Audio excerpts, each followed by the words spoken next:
Cuaresma y sus paralelos en el mundo. ¿Sabías que la Cuaresma, esos 40 días de preparación antes de la Pascua, tiene raíces que se conectan con rituales de ayuno y purificación en muchas culturas del mundo? La Cuaresma es mucho más que un tiempo de ayuno y oración. Es un viaje espiritual que conecta a millones de personas en todo el mundo con la idea de preparación, purificación y renacimiento. Pero lo sorprendente es que este patrón no es exclusivo del cristianismo. Culturas tan diversas como el Islam, el judaísmo, el hinduismo y el budismo también han creado rituales similares. Hoy exploraremos cómo la Cuaresma se originó, cómo evolucionó a lo largo de la historia y cómo comparte un mismo lenguaje espiritual con otras tradiciones universales. La Cuaresma es uno de los tiempos más antiguos y significativos del calendario cristiano. Su nombre proviene del latín quadragesima, que significa 40º día antes de la Pascua. En los primeros 2 siglos del cristianismo, la preparación para la Pascua era muy corta. No existía la Cuaresma como tal, sino un ayuno de 1 o 2 días el viernes y sábado santo antes de la gran celebración del domingo. En el siglo III en algunas regiones, como Alejandría, el ayuno se extendió a una semana completa, la Semana Santa. En el siglo IV surgió el Gran Cambio. Tras el Concilio de Nicea en el año 325, la práctica de los 40 días comenzó a generalizarse en toda la Iglesia. San Atanasio, en el año 339, ya mencionaba que este ayuno de 40 días era observado por todo el mundo.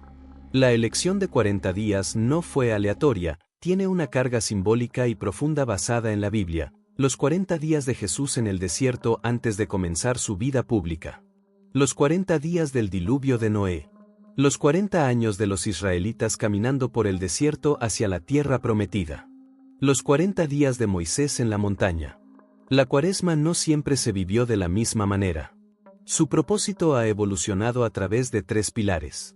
El catecumenado. Originalmente, era el tiempo de preparación intensiva para los que se iban a bautizar en la noche de Pascua. La penitencia pública. En la Iglesia antigua, los pecadores públicos que habían cometido faltas graves comenzaban su penitencia el primer día de Cuaresma para ser reconciliados el Jueves Santo. De aquí nace el miércoles de ceniza. El ayuno. Era extremadamente estricto, se hacía una sola comida al día, al atardecer, y estaba prohibido el consumo de carne, huevos, lácteos y vino. Con el tiempo, la Iglesia fue flexibilizando las normas para centrarse más en el espíritu de conversión. En el siglo medio se permitió el consumo de lácteos, la dispensa de los huevos dio origen a los huevos de Pascua. En el siglo XX se simplificaron las reglas. Actualmente, el ayuno obligatorio para los católicos se reduce al miércoles de ceniza y el Viernes Santo, y la abstinencia de carne a los viernes de Cuaresma. Hoy se enfatiza que es un camino de 3 vías, oración, ayuno y limosna, buscando una transformación interior más que solo un cumplimiento externo. Los símbolos de la Cuaresma son como un lenguaje visual que ayuda a entender el propósito de este tiempo. Los más importantes son: el color morado. Es el símbolo visual más evidente en las iglesias y en las vestiduras de los sacerdotes. Representa la penitencia, la preparación y la humildad. Históricamente, el morado era un color costoso y difícil de obtener, asociado a la realeza. En este contexto, se usa para recibir a Cristo como Rey, pero a través del arrepentimiento. Un dato curioso: en el 4º domingo de Cuaresma llamado Laetare, se permite usar el color rosa como una pausa de alegría, indicando que la Pascua está cerca. La ceniza. Es el símbolo que marca el inicio del camino miércoles de ceniza. Proviene de la quema de los ramos bendecidos el domingo de Ramos del año anterior. Nos recuerda nuestra caducidad, polvo eres y al polvo volverás, y la necesidad de conversión. Antiguamente, los penitentes se cubrían el cuerpo de ceniza como signo público de arrepentimiento. La ausencia del aleluya y el gloria. Durante estos 40 días, la liturgia se vuelve más sobria. El aleluya es un grito de victoria y alegría extrema. La Iglesia lo guarda para que, cuando resuene en la noche de Pascua, tenga un impacto mucho mayor. Es como un ayuno auditivo. El desierto, aunque no es un objeto, es el símbolo teológico central. Representa la soledad necesaria para escuchar la voz de Dios. Es un lugar de prueba como las tentaciones de Jesús, pero también de encuentro íntimo. Por eso, Durante la Cuaresma se busca reducir el ruido externo, menos fiestas, más silencio. El Vía Crucis. Esta devoción, el camino de la cruz, se vuelve central los viernes de Cuaresma. Surgió cuando los cristianos ya no podían viajar a Jerusalén para recorrer los lugares santos. Se crearon las 14 estaciones para que cualquier persona pudiera meditar sobre la pasión de Cristo en su propia comunidad. Dato curioso de la Cuaresma. La prohibición de comer carne, específicamente carnes rojas y de ave, tiene varios motivos. En honor a la pasión, el viernes es el día en que se recuerda la muerte de Jesús en la cruz.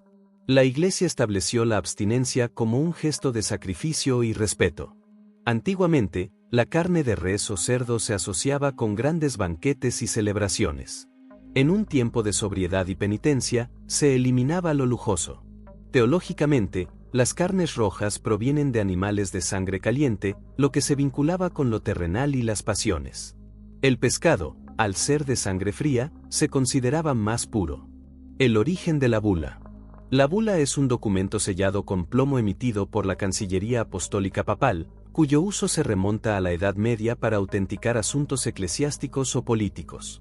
Históricamente existió la bula de carne o de la cruzada que permitía a los fieles comer carne en Cuaresma a cambio de un pago, práctica común en España hasta 1966.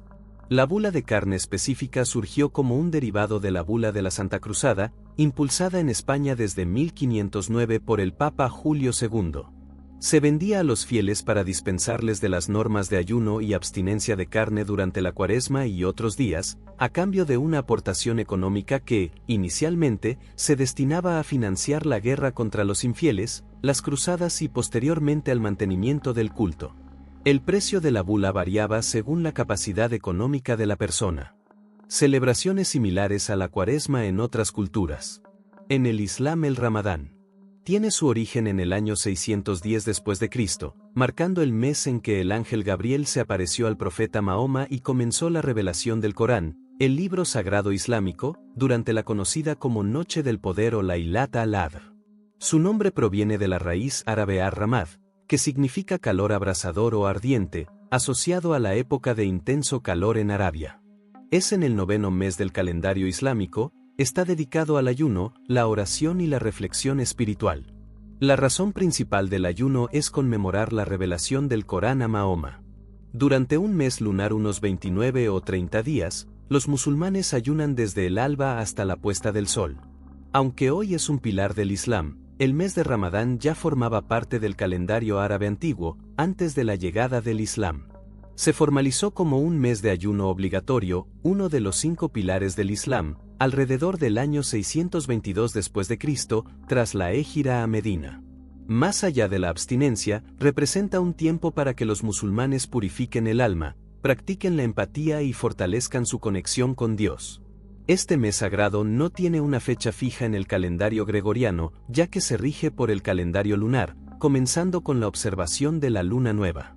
Es quizás la celebración más parecida a la Cuaresma por su duración y enfoque en la disciplina. En el judaísmo, el Yom Kippur y los días de arrepentimiento tienen su origen en la Biblia en Levítico y Éxodo, como el momento de expiación nacional, establecido cuando Dios perdonó al pueblo de Israel tras el pecado del becerro de oro. Se celebra el 10 de Tisrei como el punto culminante de introspección. Yom Kippur se originó después del éxodo de Egipto. Cuando Moisés descendió del monte Sinaí con las segundas tablas de la ley, 40 días después del pecado del becerro de oro, trajo el perdón divino al pueblo. Dios instruyó a Moisés para que este día fuera una época de afligir las almas y purificación espiritual. Los días de arrepentimiento son los 10 días que comienzan con Rosh Hashaná, Año Nuevo, y culminan en Yom Kippur. Se cree que durante este periodo, el destino de cada persona se sella en el libro de la vida. El día se caracteriza por un ayuno total de 25 horas, intensa oración en la sinagoga incluyendo la confesión bidui y la abstención de actividades cotidianas. Según el Talmud, Yom Kippur expía transgresiones menores y pecados entre el hombre y Dios, mientras que los pecados entre personas requieren disculpa directa antes del día. Yom Kippur es considerado el sábado de los sábados, el momento más sagrado del calendario judío. Existe también el mes de Elul, que dura 40 días y se dedica a prepararse espiritualmente para el juicio divino. El número 40 también es clave aquí, recordando los 40 días de Moisés en el Sinaí, y el objetivo es la Teshuvá o retorno a Dios. En el budismo, el Vasa o retiro de lluvias se originó en la India antigua hace más de 2500 años como una norma establecida por Buda para que monjes y monjas interrumpieran su peregrinaje errante durante los monzones, aproximadamente entre julio y octubre. Esta práctica surgió para proteger los cultivos, la fauna y evitar accidentes al viajar en terrenos inundados, fomentando 3 meses de meditación, estudio y comunidad. Los caminos estaban inundados y embarrados, dificultando el viaje a pie, y las lluvias intensas hacían impracticable la vida a la intemperie. Buda estableció la norma para evitar que los monjes pisotearan accidentalmente insectos, pequeños animales y gusanos que salían con la humedad, así como para no dañar los arrozales recién plantados. Se basó en la costumbre previa de los ascetas y yogis indios que se retiraban durante el periodo de monzones, conocido como Chaturmasya. Fue instituido como un tiempo para el recogimiento, la armonía comunitaria, la meditación intensiva y la enseñanza, siendo considerado una cuaresma budista. El retiro comienza tradicionalmente el día siguiente a la luna llena de julio, día de Asalapuja, y finaliza con la ceremonia de Katina o la ofrenda de la túnica, donde los laicos ofrecen nuevas túnicas y apoyo a la comunidad monástica. Muchos laicos aprovechan este tiempo para adoptar prácticas cuaresmales, dejan de comer carne, renuncian al alcohol o al tabaco, y aumentan sus horas de meditación y generosidad. En las culturas prehispánicas, andinas y mesoamericanas, antes de la llegada del cristianismo, ya existían periodos de ayuno ritual. Los aztecas realizaban ayunos llamados Netonatiuzahualistli para pedir favores a los dioses o marcar cambios de estación. Eran tiempos de abstinencia sexual y de alimentos específicos como el chile o la sal. En el México prehispánico existieron ritos de ayuno y abstinencia comparables a la cuaresma, principalmente el Huauquiltamalcualitztli, una festividad mexica que incluía tamales de amaranto y se asociaba al inicio del ciclo agrícola. Aunque no eran 40 días, estas prácticas compartían el sentido de preparación y purificación previo a las fiestas mayores. Los aztecas realizaban ayunos y tamalizas, coincidiendo con la época seca, ritos que se sincretizaron posteriormente con la Cuaresma y Semana Santa, incorporando danzas como la de fariseos y pascola en pueblos como los rarámuri.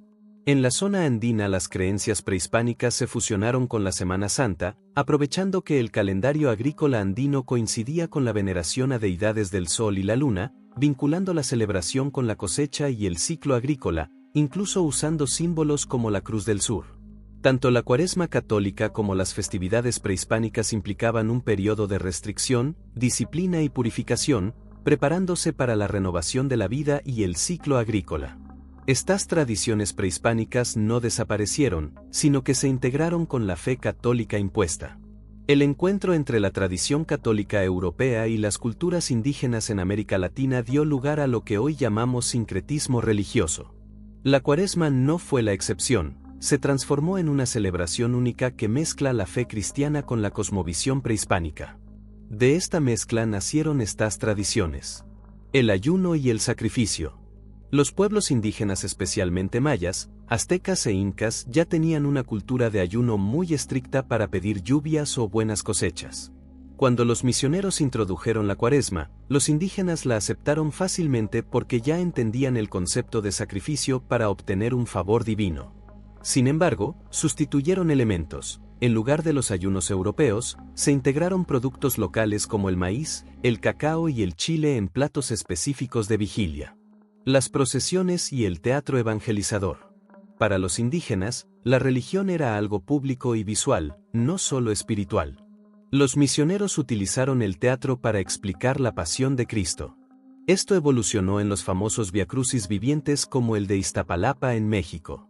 La estética de estas procesiones se llenó de elementos locales, flores tropicales, incienso de copal en lugar del incienso europeo y música con instrumentos autóctonos. Las alfombras de aserrín. Esta es una de las tradiciones más hermosas de la Cuaresma en lugares como Antigua Guatemala y el sur de México. Los mayas ya hacían senderos de flores y plumas de aves preciosas para recibir a sus señores y sacerdotes. La Iglesia adoptó esta costumbre para el paso de las imágenes religiosas. Hoy se utilizan aserrín de colores, flores y granos para crear diseños que mezclan símbolos cristianos, cruces, corderos con símbolos mayas o geométricos indígenas. Hoy, la Cuaresma se vive con procesiones, música sacra y obras de caridad. El ayuno estricto se transformó en gestos simbólicos: abstenerse de carne los viernes, dedicar más tiempo a la oración o ayudar a los necesitados. En paralelo, otras culturas también adaptaron sus rituales. El Ramadán se acompaña de cenas familiares, el Navaratri de danzas y festivales, y el Vasa de enseñanzas comunitarias. La Cuaresma nos recuerda que la preparación es tan importante como la celebración. Y al mirar otras culturas, descubrimos un patrón universal: la humanidad necesita detenerse, purificarse y renovarse antes de celebrar la vida.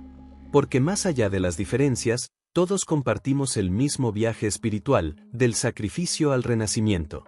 Desde el desierto bíblico hasta los templos hindúes, desde las mezquitas en Ramadán hasta los monasterios budistas, la humanidad ha encontrado un mismo camino: pausar, purificarse y prepararse para celebrar la vida. La Cuaresma nos recuerda que la transformación interior es el verdadero preludio de la fiesta. Y al descubrir sus ecos en otras culturas, entendemos que más allá de las diferencias, todos compartimos la misma búsqueda: renacer con esperanza. Tras el sacrificio de la Cuaresma y la purificación de los ritos que hemos visto hoy, el creyente espera una respuesta. En muchas leyendas, esa respuesta no llega a través de los libros, sino de una presencia física, figuras de luz, sombras que hablan o mensajes que cambian el curso de la historia. Pero, ¿qué le ocurre al ser humano cuando lleva su cuerpo y su mente al límite? ¿Por qué estas figuras aparecen solo ante unos pocos? ¿Qué hay detrás de estas apariciones? Históricamente, es precisamente en estos periodos de ayuno extremo donde las fronteras de la realidad se rompen. ¿Son las visiones que surgen en el desierto simples alucinaciones por hambre, o es que el ayuno es la llave para ver lo que otros no ven? En el próximo video, vamos a entrar en el misterioso mundo de las apariciones. No te lo pierdas.